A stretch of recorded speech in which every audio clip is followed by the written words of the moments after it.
السلام علیکم ورحمۃ اللہ وبرکاتہ. الحمد للہ رب العالمین والصلاة والسلام علی رسولہ الامین ومن تبعهم بإحسان الی یوم الدین. اما بعد. حاضرین، اللہ رب العالمین کا بڑا ہی فضل و کرم ہے، اس کی توفیق سے ہم نے طہارت کے مسائل سماعت فرمائے. طہارت کے تقریباً تمام بنیادی مسائل دلائل کی روشنی میں ہمارے سامنے آ گئے ہیں. آج سے اس درس میں نماز سے متعلقہ مسائل ہم پڑھیں گے اور نماز سے متعلق سب سے پہلے ہم نماز کی فضیلت پر گفتگو کریں گے. چنانچہ نماز تمام عملی عبادات میں سب سے افضل عبادت ہے. اسلام کے 5 ارکان میں شہادتین کے بعد نماز ہی کا مقام و مرتبہ ہے، بلکہ قیامت کے دن سب سے پہلے نماز ہی کا حساب لیا جائے گا.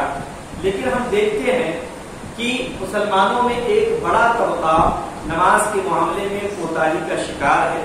کتنے ہی مسلمان ہیں جو دن بھر میں 5 نمازوں کی گنتی بھی پوری نہیں کر پاتے. بعض کا تو یہ حال ہے کہ وہ جمعہ اور عیدین میں تو پابندی سے مسجد جاتے ہیں، لیکن باقی دنوں میں سرے سے مسجد ہی نہیں جاتے. حالانکہ یہی وہ لوگ ہیں جو اپنے کام کاج اور اپنی تجارت میں بلا ناغہ پابندی سے جاتے ہیں. دکاندار ہو یا دفتر میں کام کرنے والا ہو، ہر ایک اپنی اپنی ڈیوٹی پر برابر وقت پر گھر سے نکل پڑتا ہے. یہی وہ شخص ہے جو بچوں کی اسکول اور اپنی ڈیوٹی کے لیے الارم کی آواز سنتے ہی فوراً بیدار ہو جاتا ہے، لیکن اذان کی آواز سننے کے باوجود بھی اپنا بستر چھوڑنے کے لیے تیار نہیں ہوتا. گویا یہ اذان اس کے لیے نہیں کسی اور کے لیے ہو رہی ہو. بچے اگر اسکول نہ جائیں یا لیٹ ہو جائیں تو انہیں ڈانٹتا ہے، لیکن وہی بچے اگر نماز کا وقت ضائع کر کے کھیل میں لگے رہیں تب بھی انہیں نصیحت نہیں کرتا. ایسا کیوں ہے؟ کیوں ایک انسان دنیا کے لیے سب کچھ کر پاتا ہے لیکن آخرت کے لیے کچھ نہیں کر پاتا؟ کیوں وہ دنیا کے معاملے میں چست ہے اور دین کے معاملے میں سست؟ اصل وجہ یہ ہے کہ دنیا کا فائدہ انسان کے سامنے ہے لیکن آخرت کا فائدہ سامنے نہیں ہے. دنیا کی بھاگ دوڑ سے ملنے والے پیسوں کا فائدہ سامنے ہے، لیکن دینی اعمال سے ملنے والے اجر و ثواب کا فائدہ سامنے نہیں ہے. روپے پیسوں کی اہمیت کو سنتے سنتے دل میں اس کی اہمیت بیٹھ گئی، لیکن ایمان و عمل کی فضیلت اور اہمیت کا تذکرہ اتنا کم سنا کہ اس کا یقین دل میں نہیں بیٹھ پایا. یہی وجہ ہے کہ وہ دنیا کے لیے سب کچھ کرنے کو تیار ہو گیا، لیکن آخرت کی خاطر کچھ کرنے کے لیے دل میں نہ وہ رغبت ہے، نہ جذبہ ہے اور نہ جسم میں وہ حرکت. یہ ایک حقیقت ہے کہ نیک اعمال کے اہتمام کے لیے بار بار ان کی فضیلت سننا دل میں ان اعمال کی رغبت اور شوق پیدا کرتا ہے. اسی طرح اعمال کے چھوڑنے پر دنیا و آخرت میں ملنے والی سزا کو سن کر آدمی ان اعمال میں کوتاہی کرنے سے ڈرتا اور بچتا. نماز کا معاملہ بھی ایسا ہی ہے. اگر ہماری مساجد اور گھروں میں نماز کی فضیلت اور اہمیت پر گفتگو ہوتی رہے اور قرآن و سنت میں مذکور نماز کے اہتمام پر اللہ کے انعامات اور نماز کے فوائد کا تذکرہ ہوتا رہے تو امید ہے کہ بہت سے بے نمازی نماز کا اہتمام کرنے لگ جائیں اور بہت سے کوتاہی کرنے والے اپنی کوتاہی سے باز آ جائیں. یہی وجہ ہے کہ اس کتاب میں ہم نے نماز کا طریقہ ذکر کرنے سے پہلے نماز کی فضیلت و اہمیت سے متعلق کچھ باتیں ذکر کی ہیں، تاکہ اس کو پڑھنے والا نماز کا مسکون طریقہ جاننے سے پہلے اپنے دل میں اس کے اہتمام کی رغبت، جذبہ اور شوق پیدا کر لے. چنانچہ نماز بہترین عمل ہے. نماز کی فضیلت و اہمیت کے تعلق سے سب سے پہلی چیز کہ نماز بہترین عمل ہے. اللہ کو خوش کرنے اور دنیا و آخرت میں کامیاب ہونے کے لیے نیک اعمال بہت سارے ہیں، لیکن ان تمام نیک اعمال میں سب سے بہترین عمل اگر کوئی ہے تو وہ نماز ہے. نماز تمام عملی عبادات میں سب سے افضل عبادت ہے. نبی کریم صلی اللہ علیہ وسلم کا فرمان ہے وَاعْلَمُوا أَنَّ خَيْرَ أَعْمَالِكُمْ الصَّلَاةُ، جان لو کہ تمہارے اعمال میں سب سے بہترین عمل نماز ہے. چنانچہ شہادتین کے بعد، شہادتین شہادت کے کہنے کے بعد سب سے اہم اور افضل عمل نماز ہے. اسی لیے قرآن و سنت میں متعدد مقامات پر توحید کے بعد نماز ہی کا ذکر ہے. توحید کے بعد نماز ہی کا ذکر ہے. نماز کے تعلق سے دوسری بات کہ نماز اللہ کی مدد کا ذریعہ ہے.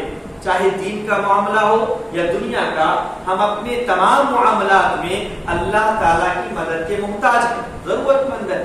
دنیا و آخرت کی تمام مصیبتوں اور پریشانیوں سے نجات کے لیے بھی ہمیں ہر آن ہر لمحہ اللہ تعالیٰ کی رہنمائی اور مدد کی ضرورت ہے. نماز اسی مدد و نصرت حاصل کرنے کا ذریعہ ہے. اللہ تعالیٰ فرماتے ہیں یا ایھا الذین آمنوا استعینوا بالصبر والصلاۃ ان اللہ مع الصابرین، کہ اے ایمان والو صبر و صلاۃ کے ذریعے اللہ سے مدد طلب کرو، یقیناً اللہ تعالیٰ صبر کرنے والوں کے ساتھ ہے. تیسری بات، اور خود ہم نبی کریم صلی اللہ علیہ وسلم کی زندگی میں دیکھتے ہیں کہ اللہ کے رسول صلی اللہ علیہ وسلم بھی مصیبتوں اور پریشانیوں میں نماز کی طرف متوجہ ہو جاتے تھے. حدیث میں ہے کان النبی صلی اللہ علیہ وسلم اذا حزبه امر صلی، کہ اللہ کے رسول صلی اللہ علیہ وسلم جب کبھی فکر مند ہوتے تو نماز میں مشغول ہو جاتے. جب کوئی معاملہ آپ کو لاحق ہوتا نماز کی طرف آپ رجوع کرتے. حضرت بلال رضی اللہ تعالیٰ عنہ سے کہتے ارحنا بلال یا بلال الصلاۃ، کہ نماز کے ذریعے ہمیں راحت پہنچائیے. تیسری بات، نماز گناہوں سے پاکی کا ذریعہ ہے. انسان جانے انجانے میں بہت سی غلطیاں اور کوتاہیاں کرتا رہتا ہے.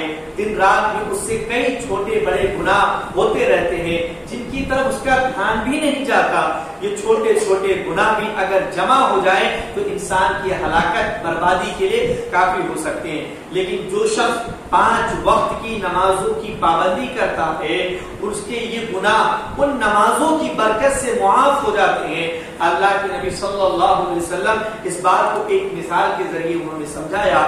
کہتے ہیں کہ اللہ کے رسول صلی اللہ علیہ وسلم نے فرمایا تمہارا کیا خیال ہے اگر تم میں سے کسی شخص کے دروازے پر ایک نہر ہو اور وہ دن میں 5 مرتبہ اس میں غسل کرتا ہو، نہاتا ہو، تو کیا اس کے بدن پر کچھ میل کچیل باقی رہے گا؟ 5 مرتبہ غسل کر رہا تو کیا بدن پر کچھ میل کچیل باقی رہے گا؟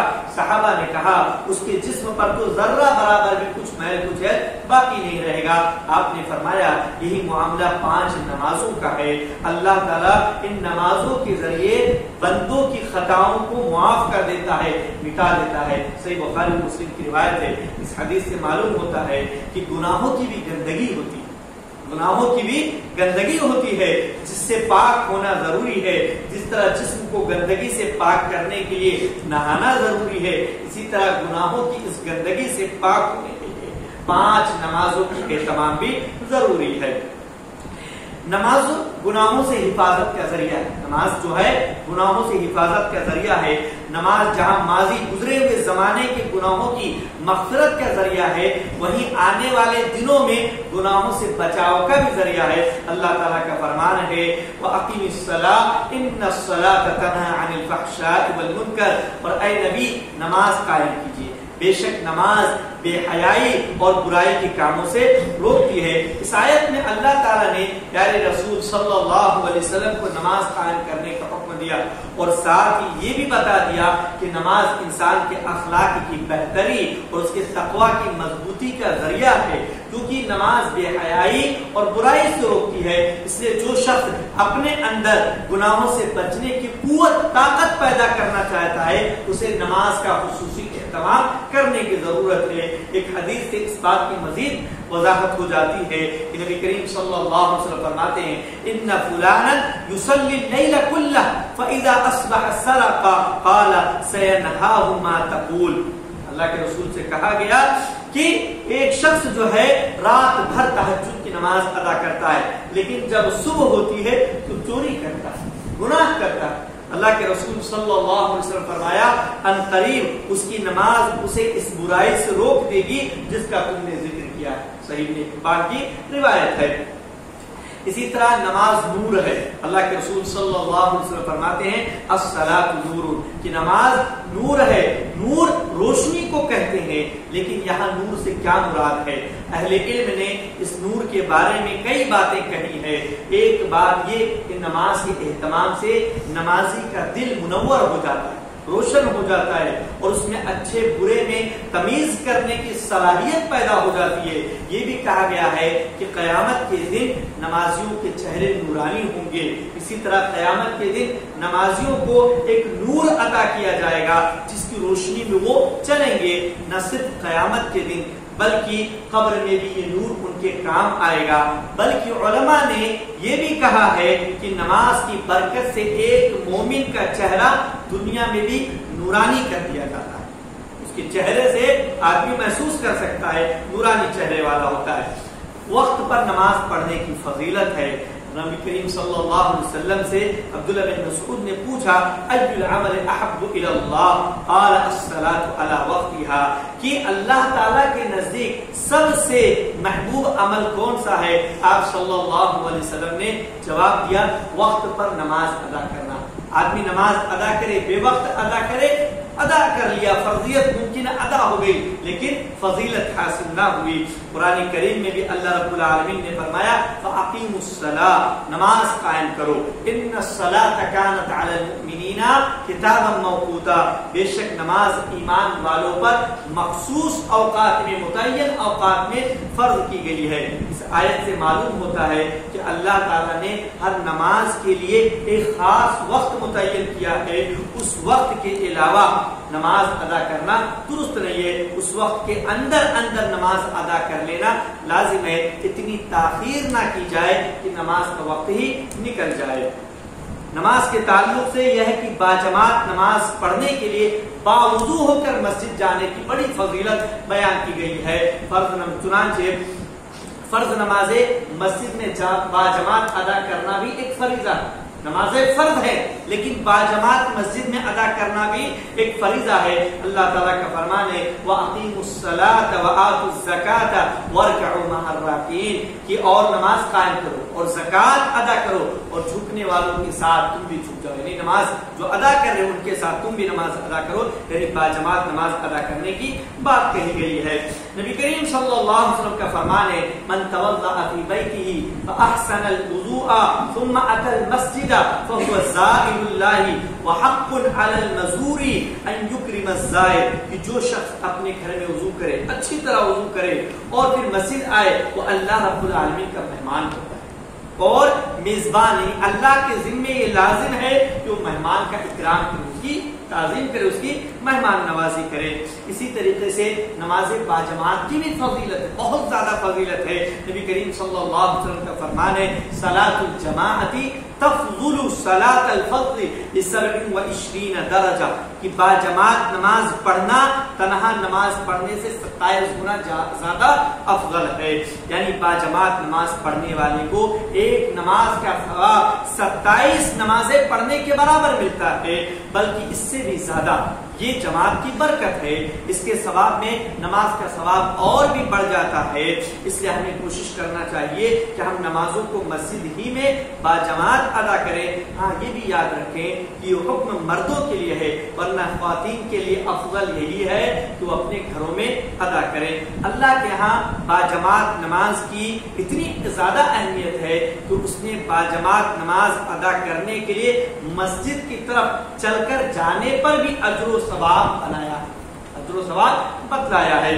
اسی طریقے سے قیامت کے دن سب سے پہلا سوال ہوگا وہ نماز کے تعلق سے ہو گیا، اور علماء نے کہا کہ اللہ کے حقوق میں سے جو سب سے پہلا سوال ہوگا وہ نمازوں کے تعلق سے ہوگا۔ نبی کریم صلی اللہ علیہ وسلم نے فرمایا قیامت کے دن بندے سے سب سے پہلے نماز ہی کا حساب لیا جائے گا.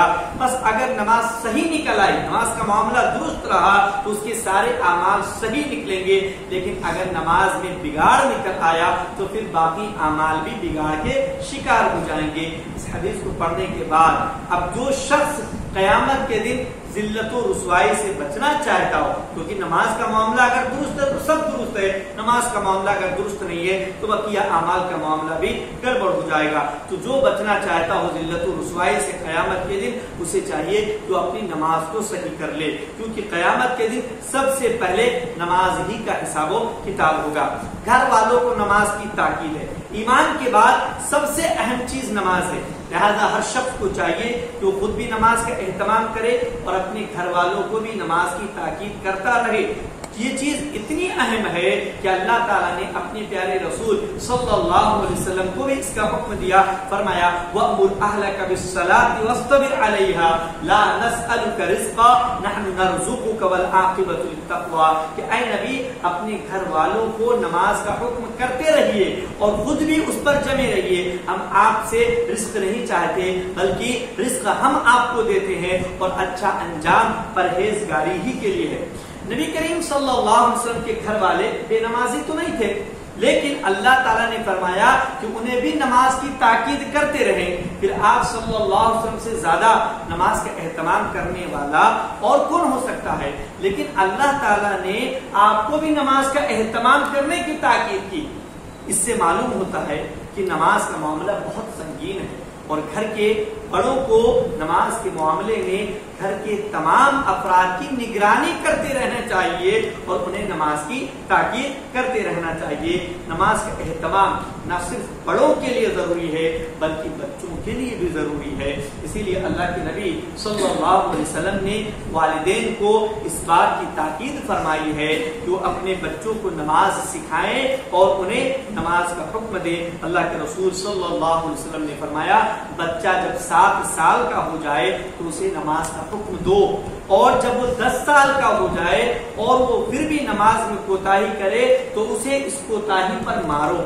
مارنے کا حکم ہے, لیکن ایسی مار نہیں کہ جو تکلیف دو, بلکہ بطور اصلاح مارنا ہے, بطور انتقام نہیں. اسی بات یہ ہے کہ نبی کریم صلی اللہ علیہ وسلم کا امت کو نماز کی تاکید کرنا. آخری بات ہے کہ اپنی امت کو نماز کی تاکید کی. نماز کی اہمیت کا اندازہ آپ اس بات سے لگائیے کہ نبی کریم صلی اللہ علیہ وسلم نے اپنی وفات سے پہلے, مرنے سے پہلے, جان نکلنے والی کیفیت ہے, ایسی حالت میں اپنی امت کو نماز کی خصوصی تاکید فرماتے ہیں کہ اللہ کے رسول صلی اللہ علیہ وسلم کی آخری وصیت جب آپ کے سینے میں سانس اٹک رہی تھی کہ جان نکلی, اب نکلی کہ تب نکلی, اور زبان سے بات ٹھیک سے ادا نہیں کر پا رہے تھے آپ, ایسی حالت میں آپ نے جو آخری وصیت کی وہ یہ تھی نماز اور اپنے زیر ملکیت یعنی غلاموں اور بادیوں کے بارے میں اللہ تعالیٰ سے ڈرتے رہنا.